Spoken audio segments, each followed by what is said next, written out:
माता का उद्घोष जोरदार आवाज में हो जाए। भारत माता की, भारत माता की, वंदे वंदे।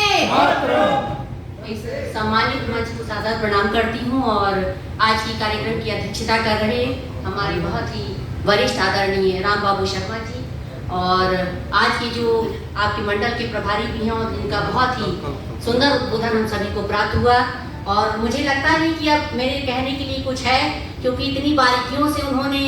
चाहे हमारे यशस्वी प्रधानमंत्री जी की हो, हमारे यशस्वी मुख्यमंत्री जी की हो, सभी योजनाएं हो या हर चीज़ को उन्होंने इतनी बारीकियों से बताया है। इतने ओजस्वी वक्ता हैं कि हम लोग बहुत कुछ इनसे सीखते हैं और ग्रहण करते हैं। लेकिन फिर भी चूंकि मुझे आज मौका मिला है आप सभी लोगों के सामने कुछ बोलने का, आज इस मंडल के अध्यक्ष जी उनका भी मैं अभिनंदन करती हूँ। और मेरे सामने जो हमारे बहुत ही वरिष्ठ आदरणीय जो हमारे पार्षद भी हैं, पूर्व में डिप्टी मेयर रहे, ऐसे परम आदरणीय सुनील यादव जी, सुरेंद्र सेन जी, सुरेंद्र नागर जी, श्रीमती आदरणीय चंपा दीदी जी, हमारी बहन रानी देवश्री जी और हमारी बहुत ही वरिष्ठ, जब हम राम मंदिर आंदोलन की जब बात करते हैं तो ऐसे हमारे परम आदरणीय देशराज देसी जी, राम बाबू शर्मा जी बाबू जी हैं, आर के अग्रवाल जी, आदरणीय राजेंद्र शर्मा जी, जुनेजा जी, शीतल अरोड़ा जी और मैं समस्त मातृ शक्तियों को सादर प्रणाम करती हूँ। आप सभी भाइयों को सादर प्रणाम करती हूँ, जिनका नाम लिया और जिनका नहीं लिया, आप सभी लोगों को मेरा सादर प्रणाम है। और आज के इस मंडल कार्य समिति बैठक में आप सभी लोगों का बहुत बहुत स्वागत है, आप सभी लोगों का हार्दिक अभिनंदन है। और जैसा कि आप सभी लोगों को पता है कि 1947 में हमारा देश आजाद तो हो गया, आजाद हुआ, उसके बाद उस जो मंत्रिमंडल में हमारे बहुत ही आप लोगों ने देखा कि उनके चित्र लगे हुए हैं, ऐसे हमारे श्यामा प्रसाद मुखर्जी जी उस टीम का हिस्सा थे, मंत्री थे, लेकिन वैचारिक तालमेल उनके नहीं थे कांग्रेस की सरकार में। और उन्होंने साल 1951 में उनसे अलग होकर और हमारे जो द्वितीय सरसंघ के जो चालक थे श्री गुरु जी, उनसे आशीर्वाद लिया मई में। और 1951 में 13 अक्टूबर को उन्होंने भारतीय जनसंघ की स्थापना की।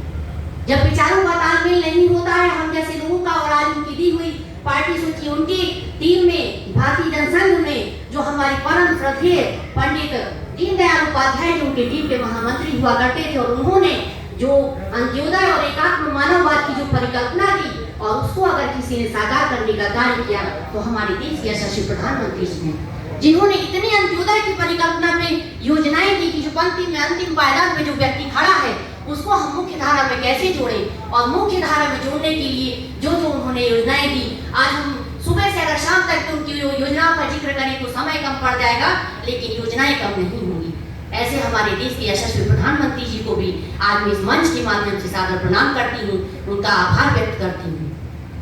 तो 1947 में हमारा देश आजाद हुआ, लेकिन हमने आजादी के बाद भी वो महसूस नहीं किया कि हम आजाद हुए हैं। और उस समय से लेकर आप सोचिए 2014 तक 70 वर्षों तक कांग्रेस की सत्ता में रही। और बहुत ही ऐसे आप सोचिए पंडित जवाहरलाल नेहरू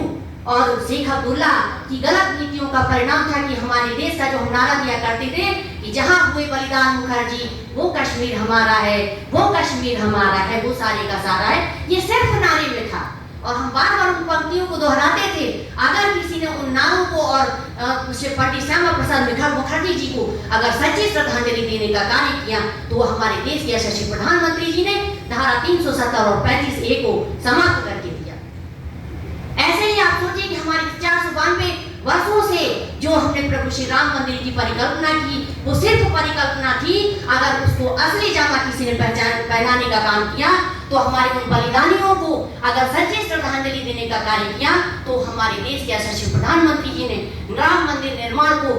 प्रशस्त करते हुए और पिछले साल 5 अगस्त सन 2020 में उन्होंने भूमि पूजन किया और आज 1 वर्ष हो चुके हैं। तो उसकी भी मैं आप लोगों को शुभकामनाएं देती हूँ कि हमारा मंदिर लगभग आधा बनकर तैयार है और बहुत ही जल्दी हम सभी आप सब लोग वहाँ दर्शन करने के लिए जाएंगे। तो ऐसे अनेकों योजनाएं सोचिए कि मैं एक महिला हूँ और जब महिलाओं की बात आती है और महिला सशक्तिकरण की अगर किसी ने बात की तो मुझे लगता है कि वो हमारे देश के यशस्वी प्रधानमंत्री जी ने की। आज जितनी भी योजनाएं हैं 50 से ज्यादा योजनाएं हैं। अगर एक बहन को छत की आवश्यकता होती है तो प्रधानमंत्री आवास योजना के माध्यम से उस बहन को छत देने का अगर किसी ने कार्य किया तो हमारे देश के प्रधानमंत्री जी ने। ऐसे उस बहन घर में अगर कोई बहन रहती है और उसके भोजन बनाने की किसी ने चिंता की तो उज्ज्वला योजना के माध्यम से आज 9 करोड़ बहनों ने उस योजना का लाभ ले लिया है। और सोचिए वो बहनें जो लकड़ी पे खाना बनाया करती थी, उनकी आंखों की रोशनी चली जाती थी, फेफड़े खराब हो जाते थे, उनके लिए रोजगार करने के लिए समय नहीं बचता था, उनके लिए उन्होंने उज्ज्वला योजना के माध्यम से 9 करोड़ सिलेंडर देने का कार्य किया। आज वो बहनें समय भी बचाती हैं, बच्चों को भी पढ़ाती हैं, अपने लिए रोजगार भी कर रही हैं।